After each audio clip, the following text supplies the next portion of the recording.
Ayon sa nakalap nating impormasyon, bombahin na din natin si China. Gumanti na din tayo sa China ng water cannon.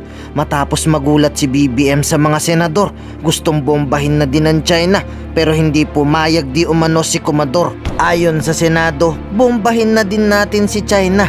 Hindi yung si China lang nagwa-water cannon. Total huli naman natin silang lumalabas. Tapos hinahayaan lang natin silang manghimasok. Kung binobomba nyo din sana, di sana wala ring Chinang manghihimasok. Naniniwala sa Senator Francis Tolentino na hindi madaling desisyon na gantihan din ng China sa ginawa nitong pambobomba ng tubig sa mga barko ng Pilipinas. Sinabi kamakailan ni Senate Minority Leader Aquilino Coco Pimentel na dapat mayroon ding water cannon ang mga barko ng Philippine Coast Guard o PCG para bombahin din ng tubig ang mga lumalabag sa sovereign rights ng Pilipinas at nanghihimasok sa teritoryo ng bansa. Sa kanila yung sa China, ano yan state action na yan May approval na yan ng Southern Theater Command, may approval na yan hanggang sa pinakamataas nilang Politburo. Hindi yung decision lang ng commander ng vessel nila. Pero buwelta sa Senado ni Commodore J. Tariela, hindi siya pumapabor. Nagantihan din natin ang water cannon ng China. Hindi anya siya pumapayag. Nagantihan din natin sila mismo. Kahit mismong Senado na ang nagsabing gantihan din natin ng China.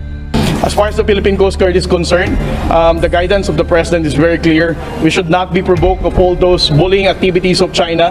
We're still going to deal with them professionally. And if we're going to use our water cannon, ano na lang ang difference natin sa kanila, no? Sa kasalukuyan, hinihintay pa ang utos ng Pangulo kung dapat na nga ba natin silang gantihan. Pero sino nga ba ang kakampihan? Ang Senadong gustong bombahin gantihan ng China o ang PCG ayaw makipagbombahan? We leave that to the President kung ano yung tamang gawin. And we trust that he will do the proper actions. If we're going to pivot to something that drastic, siguro dapat ni presidential approval din yan. Para na sa ganun alam natin din yung diplomatic responses, alam din natin yung other consequences. Sa China, ano yan state action na yan May approval na yan ng Southern Theater Command, may approval na yan hanggang sa pinakamataas nilang Politburo. Hindi yung decision lang ng commander ng vessel nila. Humanitarian yung atin Hindi naman para makipag-away. They might escalate into something heightened, elevated to something greater than water cannon. Hindi mo bro yung laser nila. So napunta sa water cannon baka mag-escalate naman sila ng iba. Flares, baka gawin nila yon. Interesado sila doon kasi the Philippine rice is rich, the seabed is rich in untapped minerals, both living and non-living marine resources. So kailangan talagang palakasin natin yung ating military capability. Pero sa tanong kung sadya nga ba ng China ang targetin ng bandila ng Pilipinas, sagot lang dito ng Philippine Coast Guard. For viewers, ordinaryong tao, makikita na ang bandila natin tinitira ng water cannon, ito talaga napakasakit sa atin bilang Pilipinas. Imagine, bandila ng Pilipinas, tinatamaan ng water cannon, Coast Guard vessel natin with a water cannon. Well, for the Coast Guard, ang alam naman natin, we notice na ang tinitira ng water cannon sa BFAR is yung mga communication equipment niya and the navigation equipment. So, dun sa question na flag ba talaga ang intentionally na tina-target ng People's Republic of China? Well, we can probably say na that could be possible, but the objective of the water cannoning ng nakaraang insidente noong April 30 is for them to terminate ang ating mobility ng Coast Guard vessel and BFAR. And of course, we're relatively dependent sa ating communication equipment and navigation equipment. So for us, ang intention talaga nila dito is to target all those antennas na nasa superstructure natin. Ang intention naman hindi, pero as Filipinos, may kurot sa'yo. Well, totoo naman po sir, no? What I just responded is ano ang intention ng China. Pero definitely, no? For viewers, ordinaryong tao, makikita na ang bandila natin tinitira ng water cannon. Ito talaga napakasakit sa atin bilang Pilipino. Ito nga ang panawagan natin ng gobyerno ng Pilipinas. Na ang issue ng West Philippine Sea, dapat hindi na tayo nagpapasway sa mga fake news. Dapat ikinagagalit nga natin kung sino yung mga nagpapakalat ng mga maling informasyon na yan.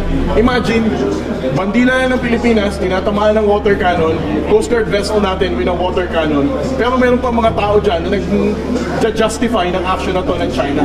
Ito dapat, I mean, if the government cannot, because we're tied in responding to all these lies na ipinapakalat na itong mga fake news and pro-China trolls na to. Ang nananawagan ako sa mga kababayan nating Pilipino, every time na makakita kayo ng mga fake news na ipinopost na itong mga pro-China trolls na to, whether they are just influencers or dating empleyado ng gobyerno na sumakabilang bakod na at hindi na naging patriotiko at hindi na posisyon ng pamahalang Pilipinas ang ipinaglalaban, please care to comment. Lahat ng mga Pilipino dapat nagko-comment sa mga post nila sa social media. Otherwise, may mga ordinaryong Pilipino na maaaring maniwala pa sa mga pinapakalat na maling informasyon na to. Sir, we'd like to know your reaction with regard to the statement released by Minority Leader Coco Pimentel. He said na dapat daw po yung PCG may kakayanan daw po bombay ng barko ng China. Dapat daw po yung standard equipment na yung kanyo ng tubig kasi daw bigat-agoy tayo ng tubig. Well, the Coast Guard vessels that came from Japan, particularly the Parola class, ito yung 44-meter vessel and the 97-meter vessel na meron tayo. Standard naman talaga na meron tayong firefighting na water cannon equipment dahil ito yung pang-responde ng Philippine Coast Guard sa mga pagkakataon na may sakuna sa barko para hindi magkasunog sa mga barko. No? But as to the intention of the good senator na tayo mismo makikipag-water cannon tayo, I responded to this question of the other media personalities before. As far as the Philippine Coast Guard is concerned, the guidance of the President is very clear. We should not be provoked of all those bullying activities of China. We're still going to deal with them professionally. And if we're going to use our water cannon, ano na lang ang difference natin sa kanila? No? For a deviant Coast Guard organization such as China Coast Guard that endangers the lives of people on board, no? Na gumagamit ng water cannon para manakit, hindi para magligtas ng tao. Ano na ang difference natin sa kanila? I would like to believe that the President is correct, that his guidance to the Philippine Coast Guard and the Armed Forces of the Philippines for us to deal with them professionally and not to be provoked of all those bullying tactics and provocative action of China should be the way to go, unless the National Task Force West Philippine Sea is going to give us another changes or amendment of operational details. Pero meron pa mga tao dyan na nag-justify ng action na to ng China. Ito dapat, I mean, if the government cannot, because we're tied in responding to all these lies na ipinapakalat na itong mga fake news and pro-China trolls na to. Ang nananawagan ako sa mga kababayan nating Pilipino, every time na makakita kayo ng mga fake news na ipinopost na itong mga pro-China trolls na to, whether they are just influencers or dating empleyado ng gobyerno na sumakabilang bakod na at hindi na naging patriotiko at hindi na posisyon ng pamahalang Pilipinas ang ipinaglalaban, please care to comment. No? Lahat ng mga Pilipino dapat nagko-comment sa mga post nila sa social media. Otherwise, may mga ordinaryong Pilipino na maaaring maniwala pa sa mga pinapakalat na maling informasyon na to. Ang contribution ng ating transparency strategy in exposing Chinese illegal actions before for so many years, no? Since China has done a lot of things in the South China Sea, not just in the West Philippine Sea. Nag-reclaim sila ng island, nag-bukuli sila not just for the Filipinos, but even for Vietnamese, Malaysia, Indonesia, ng mga fishermen. Wala namang kumukundinan dito eh. Kaya, lagi lang sinasabi, even for the maritime security scholars, i-describe lang to as gray zone tactic, gray zone strategy. But because of our transparency strategy, the Philippine government is no longer considering this as gray zone strategy. What we call this is an outright violation of the international law.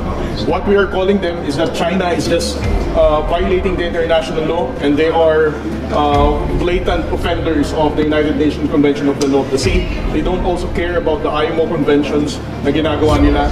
So as far as our government is concerned, wala nang gray zone strategy ang China.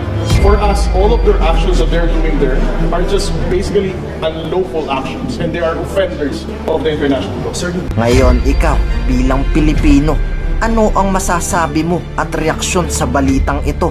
Mag-iwan ka ng komento sa ibaba at atin pong babasahin isa-isa.